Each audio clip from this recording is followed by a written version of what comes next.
이제 다 같이 매일 드리는 기도를 하나님 앞에 함께 드림으로써 새벽 기도에 하나님 앞에 올려드리도록 하겠습니다.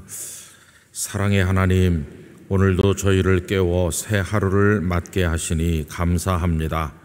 이 하루를 주님께 올려드리오니 저희의 생각과 말과 행동이 주님을 닮게 하시고 주님의 음성에 민감히 반응하여 순종하게 하옵소서.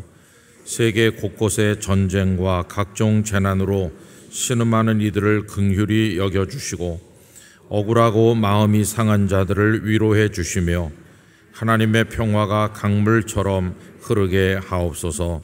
특별히 북녘 땅에도 회복을 베푸사 굳게 닫힌 장벽이 무너지고 복음으로 통일되는 날이 속히 오도록 역사하여 주옵소서.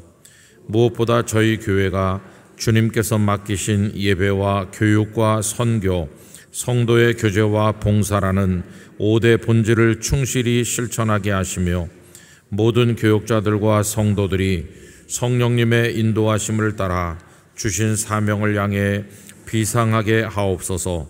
예수님의 이름으로 기도드립니다. 아멘. 다 같이 찬송가 445장입니다.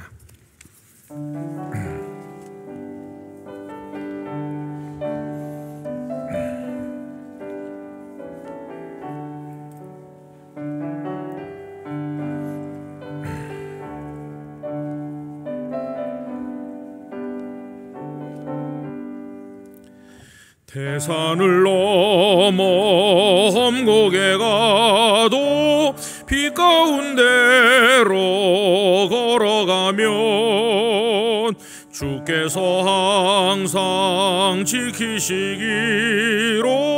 약속한 말씀 변치 않네.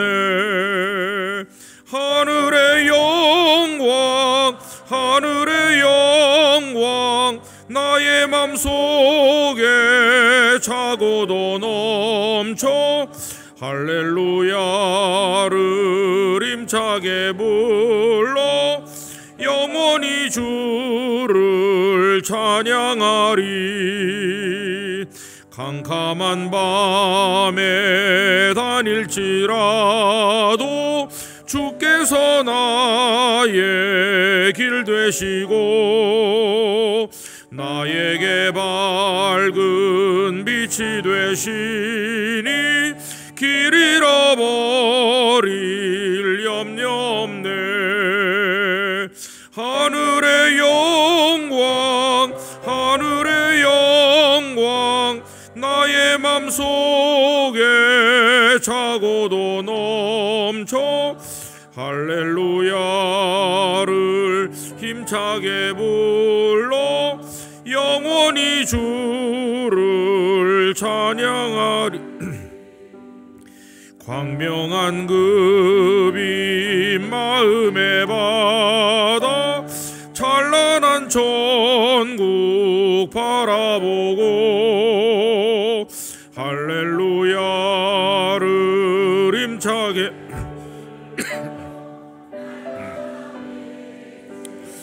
걸어가리. 하늘의 영광, 하늘의 영광, 나의 맘속에 차고도 넘쳐 할렐루야를 힘차게 불러 영원히 주를 찬양하리. 아멘. 하나님 말씀 에스겔 40장 말씀입니다. 오늘 아침에 같이 읽으실 말씀은 40장부터 43장까지고 그 중에서 에스겔 40장 1절 우리 두 번 반복해서 천천히 함께 읽도록 하겠습니다. 우리가 사로잡힌 지 25째 해 성이 함락된 후 14째 해 첫째 달 10째 달에 곧 그 날에 여호와의 권능이 내게 임하여 나를 데리고 이스라엘 땅으로 가시되 우리가 사로잡힌 지 25째 해 성이 함락된 후 14째 해 첫째 달 10째 날에 곧 그날에 여호와의 권능이 내게 임하여 나를 데리고 이스라엘 땅으로 가시되. 아멘. 다들 잘 지나시죠? 네, 벌써 8월도 내일이면 끝이 나게 됩니다. 올해도 내일로서 3분의 1을 살게 됩니다.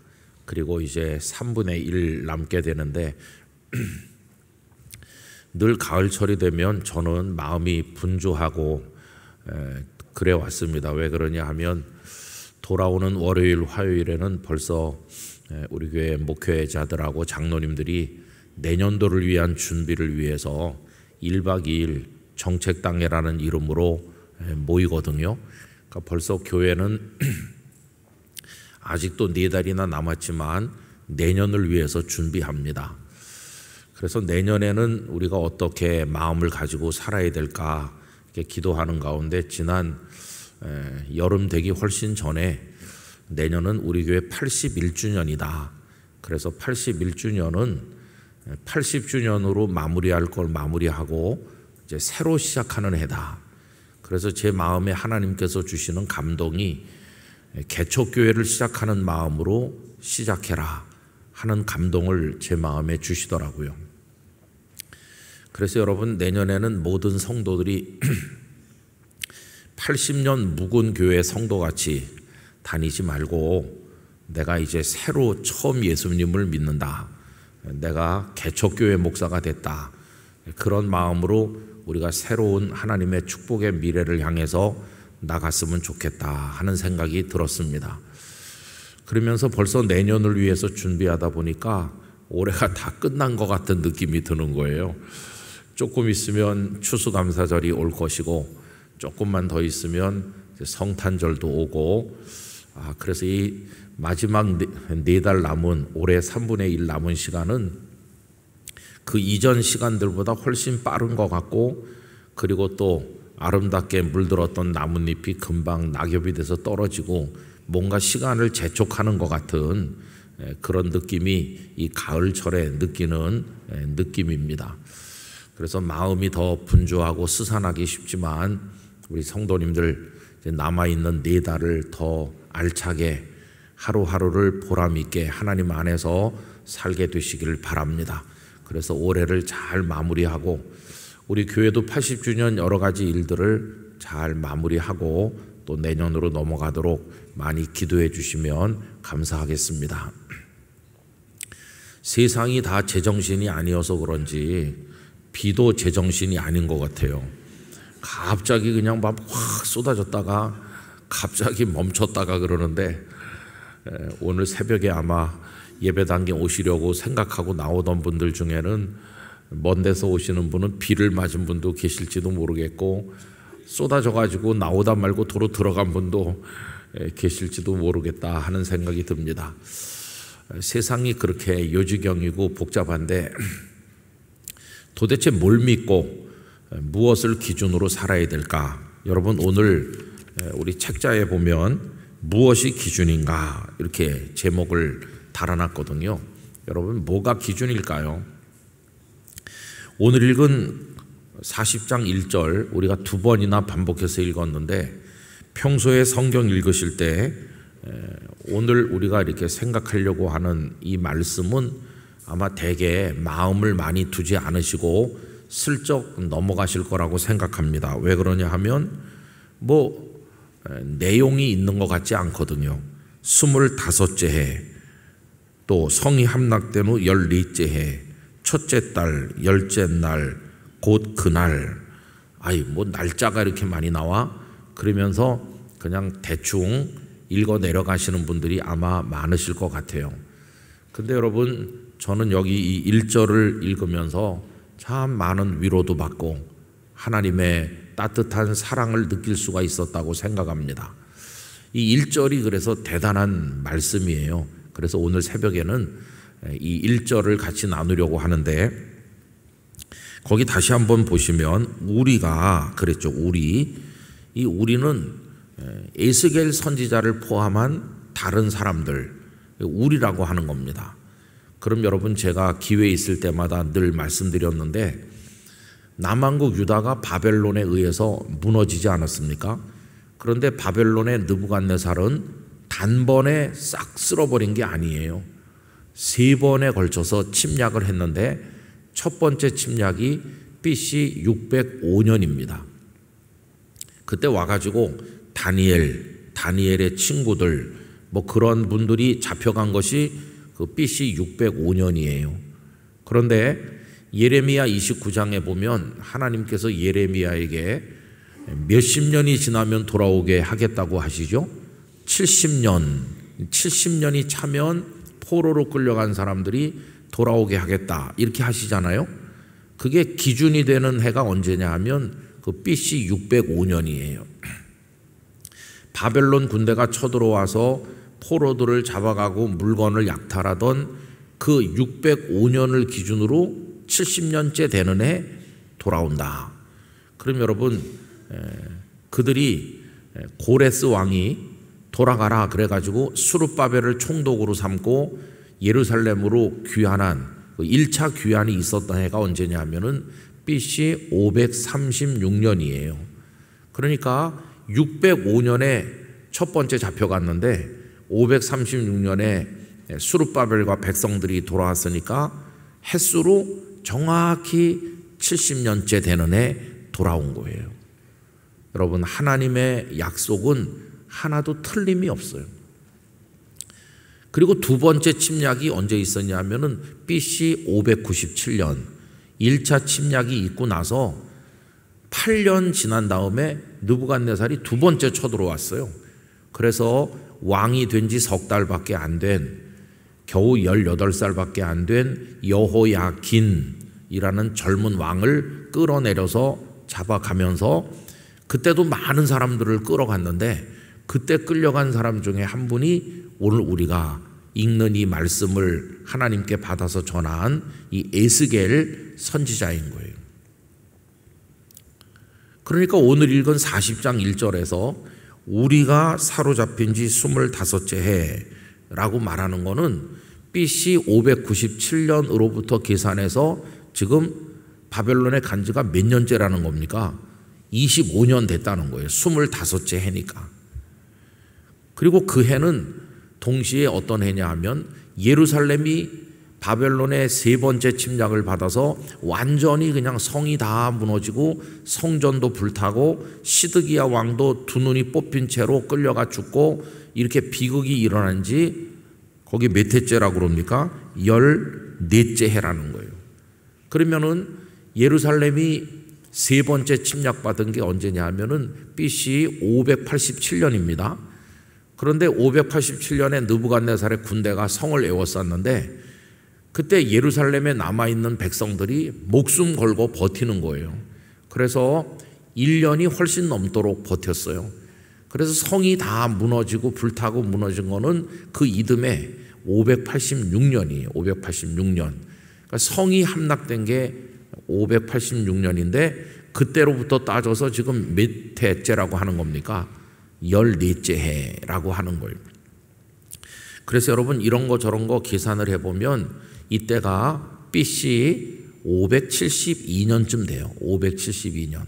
요 40장 1절 그게 가르치고 있는 해가 572년이. 그럼 아까 제가 예레미야 선지자를 통해 주신 예언대로 70년 만에 돌아오겠다 해주시고 수르바벨 총독과 백성들이 1차로 돌아온 게 몇 년이라고 그랬습니까? 536년경이라고 했잖아요. 근데 여기 40장 말씀은 572년경이니까 포로에서 실제로 돌아오기까지 아직도 몇 년이 더 기다려야 되죠? 아직도 36년을 더 기다려야 돼요. 아직도. 자, 그런데 이 40장 1절이 왜 은혜가 되고 위로가 된다고 말씀드리냐 하면 포로에서 돌아오려면 아직도 36년을 기다려야 돼요. 그런데 벌써 하나님은 뭘 준비하시죠? 그들이 돌아올 준비를 하고 계신 거예요. 얼마나 놀랐습니까? 여기 40장부터 에스겔 마지막 장까지는 예루살렘이 회복되는 이야기예요. 여러분 오늘 말씀에서 쭉 몇 절 내려가셔서 3절 말씀을 보세요. 나를 데리고 거기에 이르시니 모양이 놋같이 빛난 사람 하나가 손에 뭘 들고 있죠? 3줄과 측량하는 장대를 가지고 있다. 이 3줄이나 측량하는 장대는 건축 현장에서 쓰는 거예요. 옛날에는 뭐 요즘같이 여러 전자장비로 측정하거나 아니면 발전된 자를 가지고 재는 게 아니고 나무 장대 같은 걸 가지고 길이를 재고 하거든요. 그러니까 여기 3줄과 측량하는 장대를 가지고 서 있다는 건 지금 뭘 하려고 하는 겁니까? 무너진 거를 다시 일으켜 세우는 재건공사. 그러면 예루살렘의 재건공사가 대표적인 게 뭐가 있었습니까? 첫 번째는 무너진 성전을 재건하는 거. 두 번째는 무너진 성벽을 다시 다 싸서 성답게 만드는 거.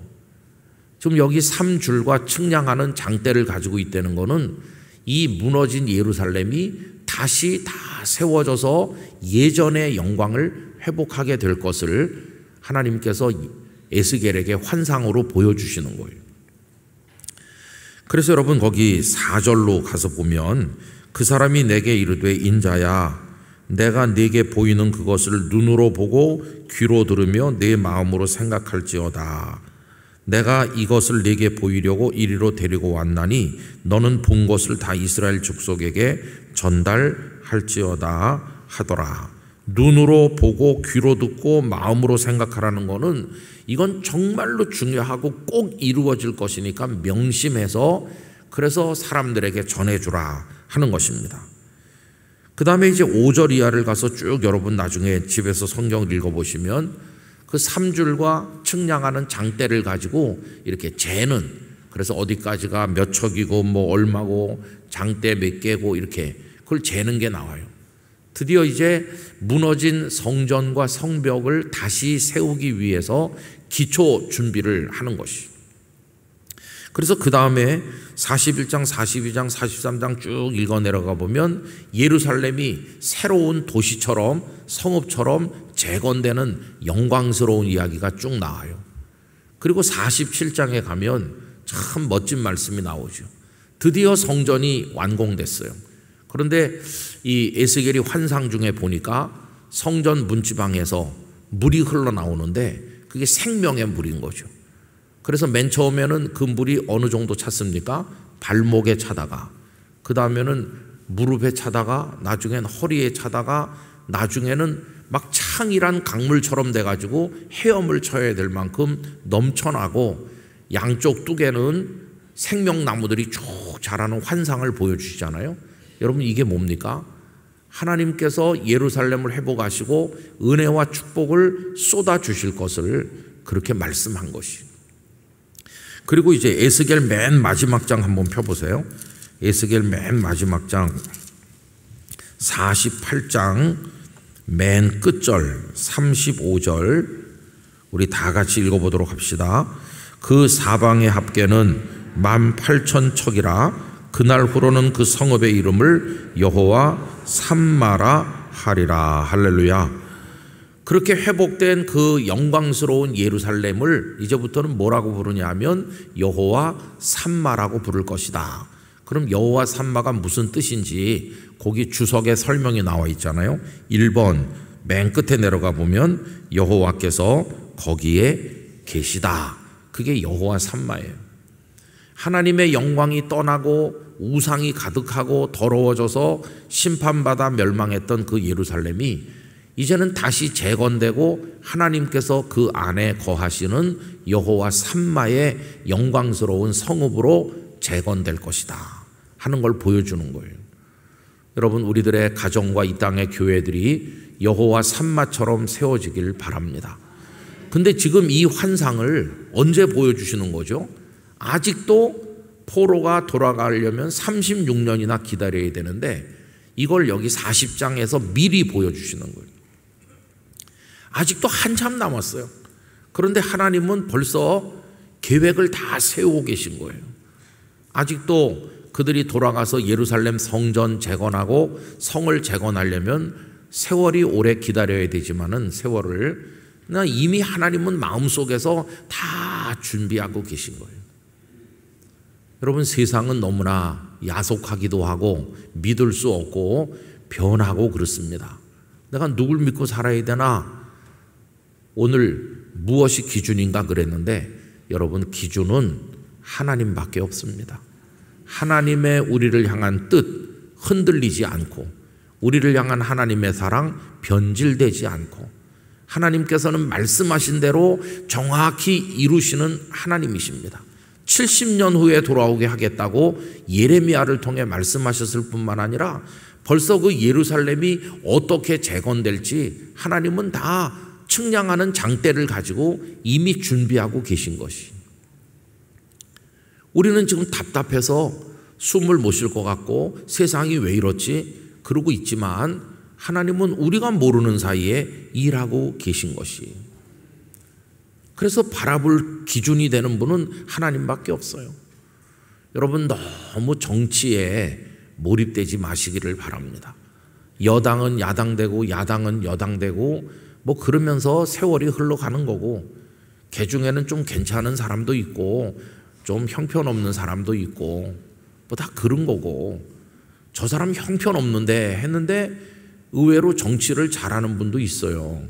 참 이상한 거예요. 우리 12.26 사태를 기억하고 있습니다. 박정희 대통령이 시해 당하는 사건이 있었고, 그리고 12.12 군부 쿠데타에 의해서 그래서 군사 정권이 또 들어서서 저랑 좀 여기가 닮은 전두환 씨가 철권 통치를 하면서, 그 다음에 또 노태우 그분이 또 군인으로서 또 하고, 그때는 한 번 되면 7년씩 했잖아요. 그래서 그때 다 군사 정권 시절이라고 그러면서 데모도 많이 하고 뭐 그런 게 시끄럽고 뭐 그랬습니다. 정치인들도 다 구금돼서 들어가 있고, 뭐 김영삼 전 대통령은 단식 투쟁도 뭐 하고, 참 우리나라 역사에 어려운 시절이었잖아요. 근데 지금 몇십 년 지난 다음에 요즘에 와서 가만히 이렇게 보는 거죠. 12.26 사태가 1979년입니다. 그래서 그 이듬해 80년에 광주에서 또 참 무서운 일도 일어나고 그랬잖아요. 그게 벌써 50년이 멀지 않았어요. 세월이 많이 지났죠. 근데 요새 와서 역대 대통령들이 통치할 때 나라 경제가 얼마나 발전했나 이런 거를 통계에 의해서 해보면요, 그 전두환 대통령 때 경제 성장이 대단했습니다. 우리가 좀 이해가 안 되는 거죠, 그죠?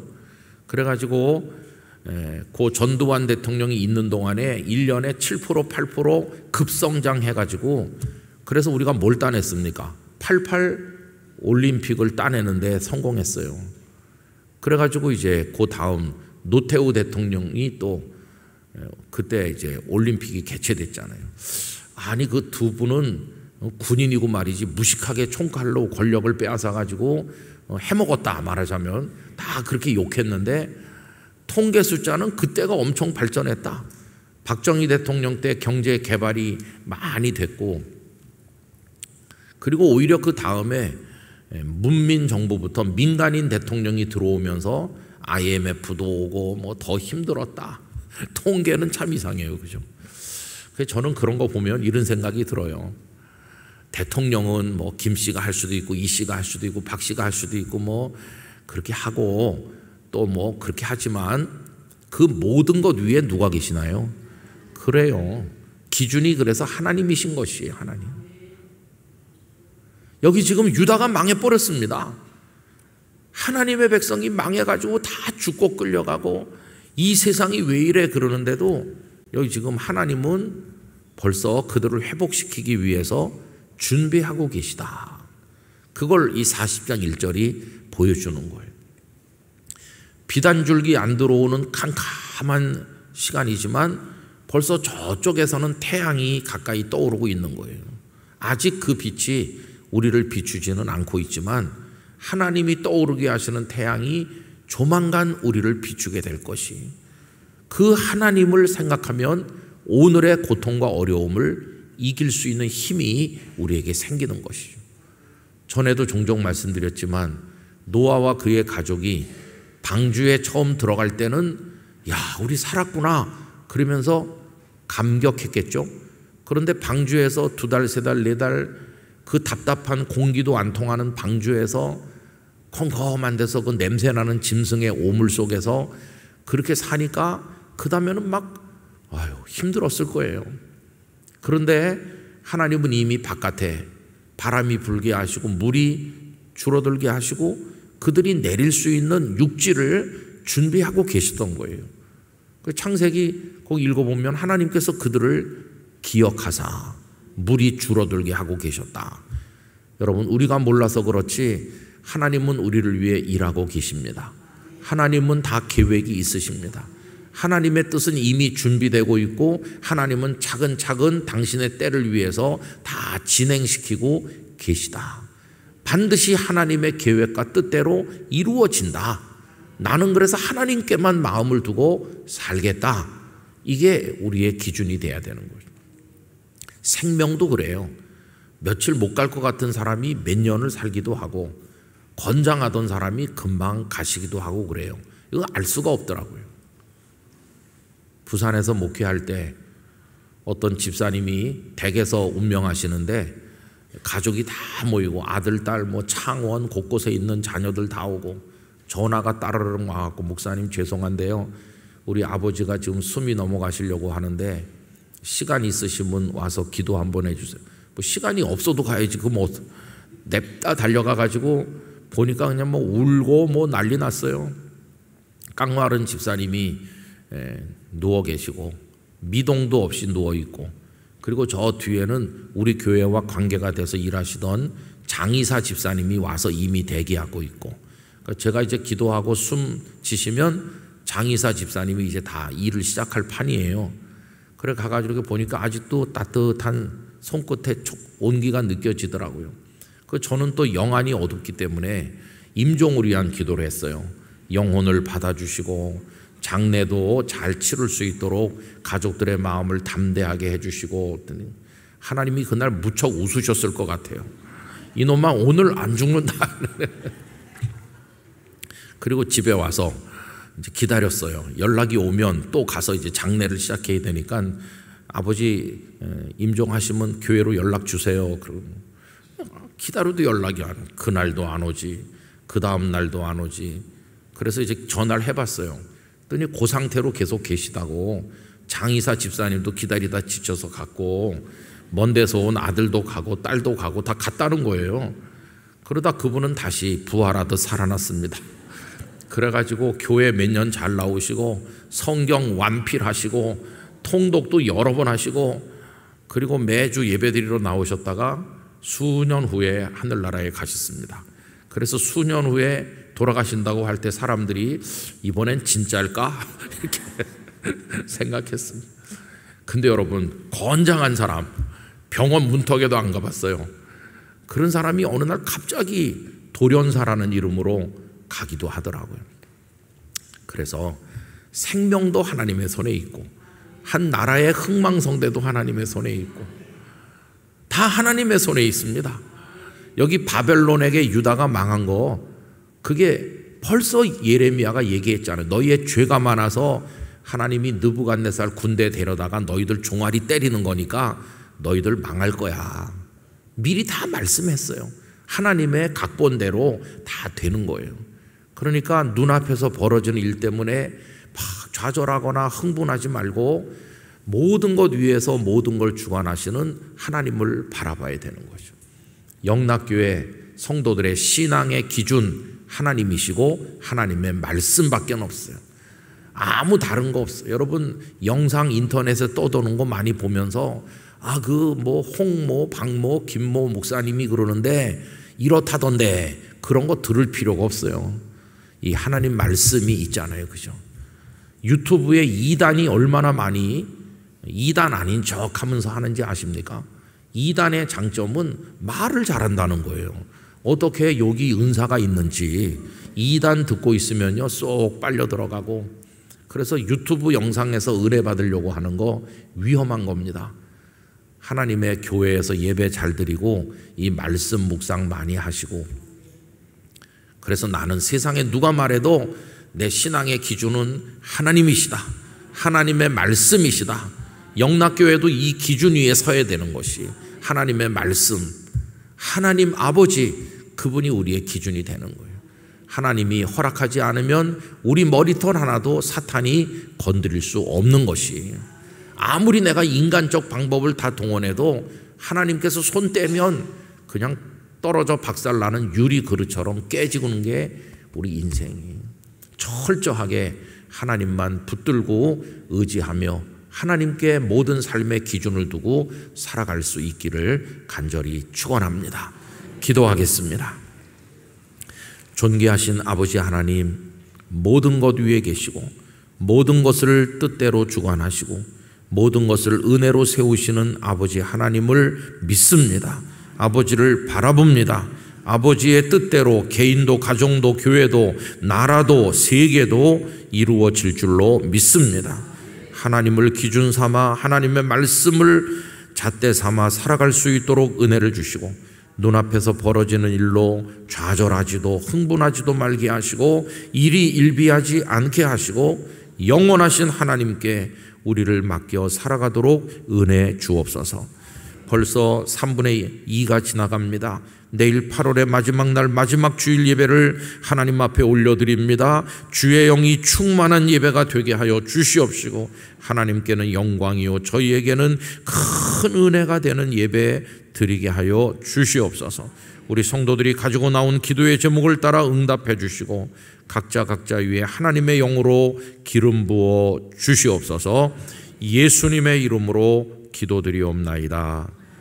아멘. 오늘 말씀을 생각하시면서 기도하시고, 교육부 하반기 기도회가 오늘 오후 3시에 전 교사가 모여 드리는데 그때 하나님의 은혜가 있도록 부서마다 또 성도들, 교육자들 주일 준비 잘하도록 다 같이 기도하시도록 하겠습니다.